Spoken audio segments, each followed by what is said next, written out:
existe pecadão e pecadinho? Será que todos os pecados diante de Deus são iguais? Eu penso que não são. Eu penso que Deus não faz distinção de pessoas, mas Ele faz distinção de pecados. E para que eu chegue lá, eu quero ler com vocês João capítulo 19, versículo 10. Jesus ele está diante de Pilatos. Tem uma turma querendo condená-lo.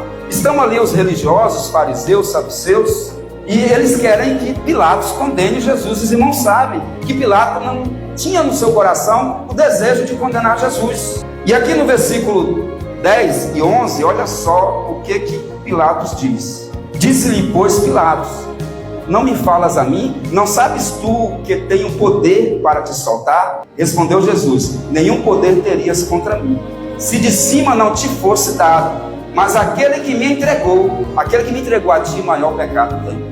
Então primeiro eu aprendo aqui que existe tamanhos de pecado, que existe diferenças de pecado.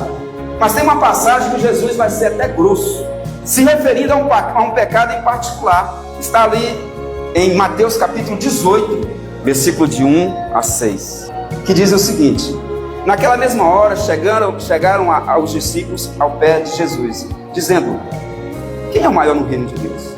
E Jesus, chamando um menino, pôs-se no meio deles e disse: em verdade vos digo que, se não vos converterdes e não vos fizerdes como meninos, de modo algum entrareis no reino dos céus. Porquanto aquele que se tornar humilde como este menino, esse é o maior no reino dos céus. E qualquer que receber em meu nome um menino tal como este, a mim me recebe. Mas qualquer que escandalizar um destes pequeninos, que creia em mim, melhor lhe fora que se lhe pendurasse ao pescoço uma morte azenha e se submergisse na profundeza do mar. Aqui ele está falando de quê? De uma pedra de moinho. E essa pedra era pesada, difícil de carregar. Essa pedra se usava para poder esmagar os grãos. E ele está dizendo que aquele que por meio dele vier o escândalo, principalmente se referindo aos pequeninos, melhor lhe seria que pegasse essa pedra com uma corda, amarrasse no pescoço e se jogasse nas profundezas do mar. Agora a pergunta que eu faço para os irmãos: será que Jesus usaria o mesmo termo simplesmente para aquela pessoa que de vez em quando faz uma fofoca? Será que Jesus diria que aquele que por algum momento de insulto se aborreceu, aumentou a voz, usou uma palavra indevida, ele usaria esse mesmo termo?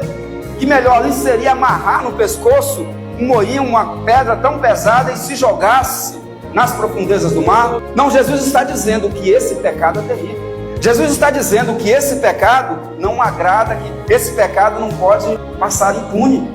É o que Jesus está dizendo. Então o que eu quero dizer aqui nesta noite: há diferenças de pecado. E tanto é que em 1 João capítulo 5, versículo 17 diz: se alguém vê seu irmão cometer um pecado que não é para a morte, orará, e Deus dará vida àquele que não pecar para a morte. Mas aquele do qual o pecado é para a morte, eu peço que não morra. E ele diz assim: toda iniquidade é pecado, mas há pecado que não é para a morte. Aí a pergunta que eu faço: o que ele está dizendo? É certo eu orar pelo ladrão? É certo eu orar por uma pessoa que estrupa crianças? É certo eu orar por um adúltero? Não. É certo eu pedir a Deus que liberte o adúltero. É certo eu pedir a Deus que liberte o estuprador, que liberte o assassino, que liberte o ladrão.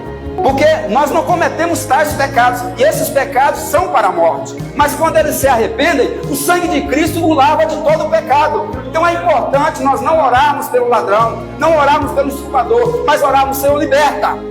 Mas orarmos: Senhor, liberta e traz as consequências dos atos. Porque aqui se faz, aqui se deve pagar.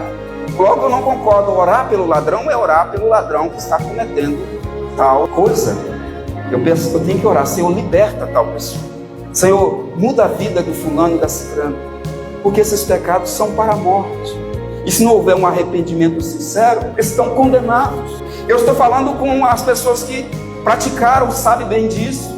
Nas redes sociais, se alguém estiver me ouvindo, se estiver cometendo tal pecado, esse pecado é para a morte. É uma morte espiritual. É uma morte onde, se não se arrepender e não mudar a direção, vai padecer. Por isso que a igreja tem uma missão. de levar a palavra de Deus para trazer libertação. Porque lá no céu não entra estuprador, lá no céu não entra ladrão, lá no céu não entra pessoas que cometem 10 coisas, mas pessoas que foram lavadas e remidas pelo sangue do Cordeiro. E quando a igreja opera por meio desse entendimento, existem pessoas, eu creio, sentadas aqui nessas cadeiras que cometeram pecados que eram para a morte, mas Cristo libertou. Aleluia.